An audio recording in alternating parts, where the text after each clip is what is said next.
Hi, Dr. Carrie Fullerton here. Oh, one second. Oh,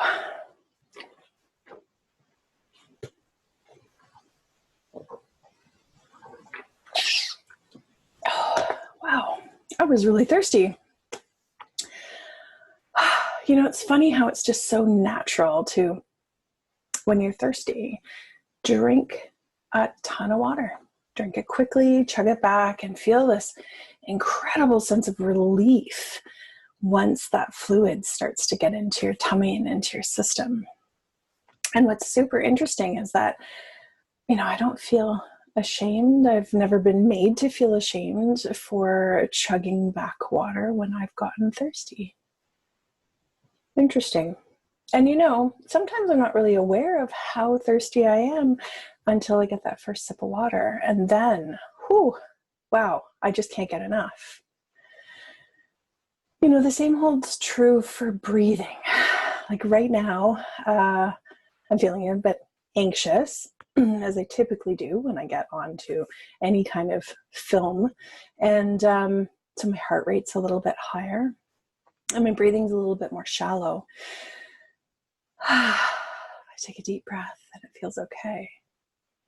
So getting in that extra air is a direct result of not having quite enough air. It's not from holding my breath. That's like gasping for air, and it takes quite a few minutes to recover from it. This is just a subtle lack of oxygen. Now, if we translate this to food, because that's where we're going, hunger is the same kind of biological process. We are deeply wired to not starve. Deeply. Multiple tripwires happen biologically and neurologically to ensure that we absolutely don't go hungry.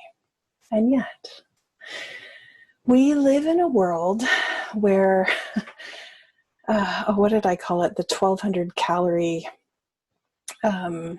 conditioning, where we're just so deeply conditioned as women to look at a portion size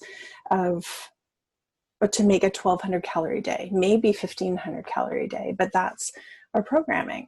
Small portions, small amounts of food. So we're very often in this undernourished state where, just like I was talking about my shallow breathing, it's not full starvation like me holding my breath or like us doing a fast.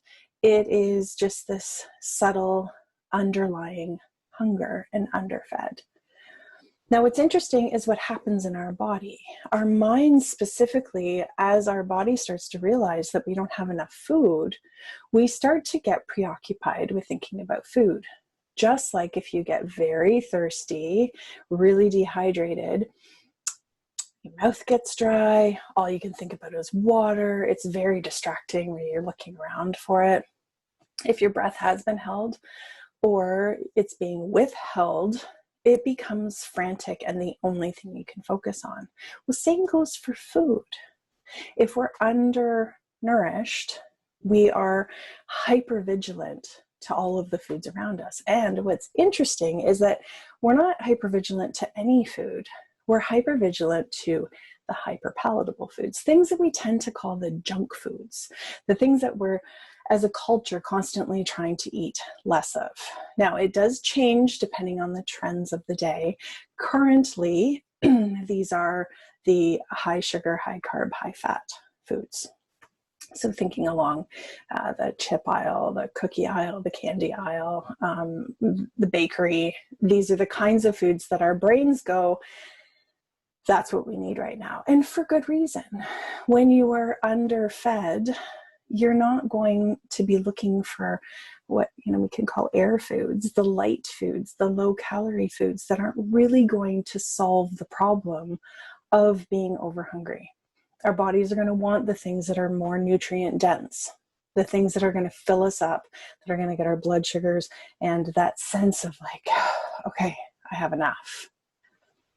But this is one of the number one reasons why people overeat, is that we are constantly trying to undereat. And we're often doing it on purpose. We call it portion control, we call it moderation, we call it all kinds of different things. But it's so deeply, deeply entrenched that we shouldn't eat enough. In fact, I was recently on a call with an elderly woman and her medical doctor, discussing a few things and just being that in between. And I'm very concerned about the lack of calories going into this woman. And her doctor was like, oh, 1,200 calories is perfectly acceptable for a woman your size and your activity level.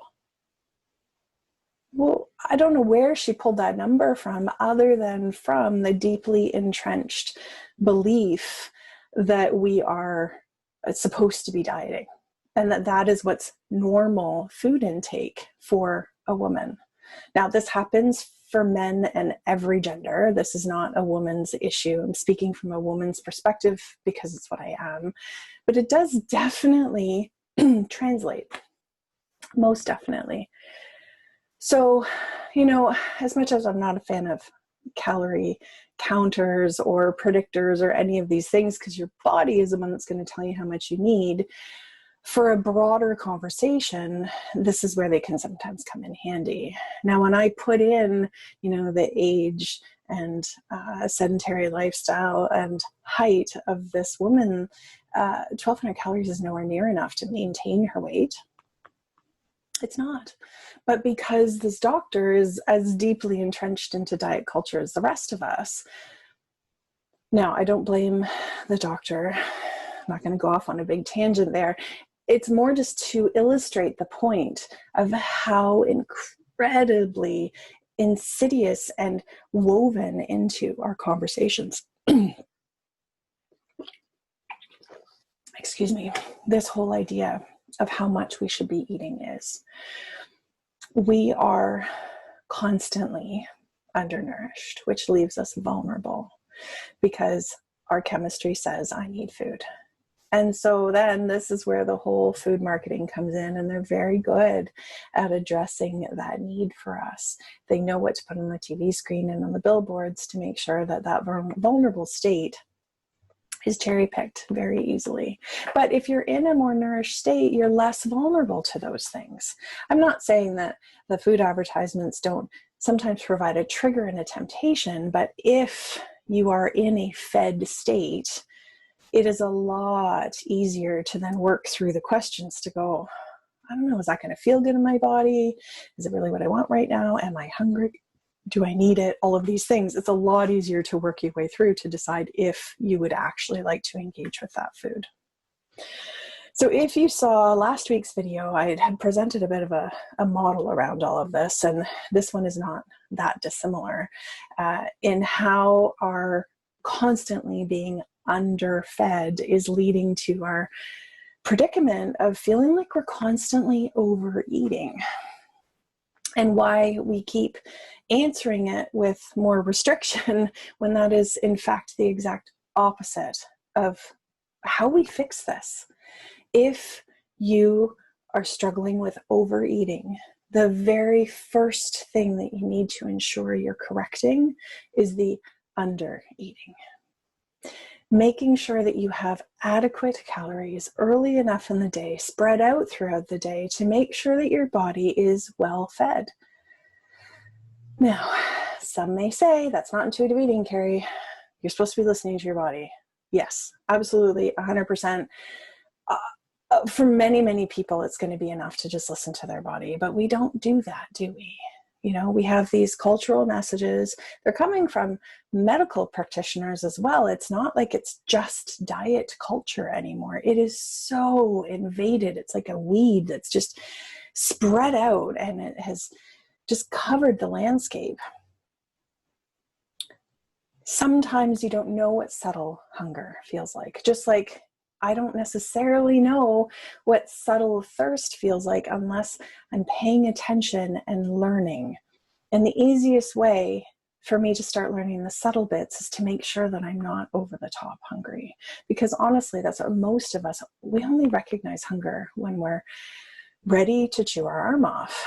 But we don't always necessarily look at it as hunger and go, oh, that's what's going on. We look at it as no willpower and cravings and the food industry and the sugar and the insert every villain out there. So starting with making sure that you're eating enough food frequently enough that you're not in that vulnerable state is one of the very, very first things to manage if you don't want to be overeating. And if you've downloaded the meal planning pitfalls, you'll know that this is one of the pitfalls that people run into when they're creating their meal plans, is that they're dieting in disguise. They don't necessarily mean to be restricting their food. They're trying to restrict the bad foods, but inadvertently they're putting themselves on a 1,200 calorie a day diet. And then they're wondering why they're absolutely not able to stick to it. They're craving and they're coming out the other side. So that is today's Carrie rant. If you find yourself really hyper-focused on food and super vulnerable to advertisements, to the afternoon snacks when people are bringing in treats, if you're finding yourself really struggling with what you're perceiving as willpower, I would like you to consider the possibility that you are in a constant state of hunger, and just like you can't resist chugging a glass of water, you probably can't resist scarfing back the afternoon snacks.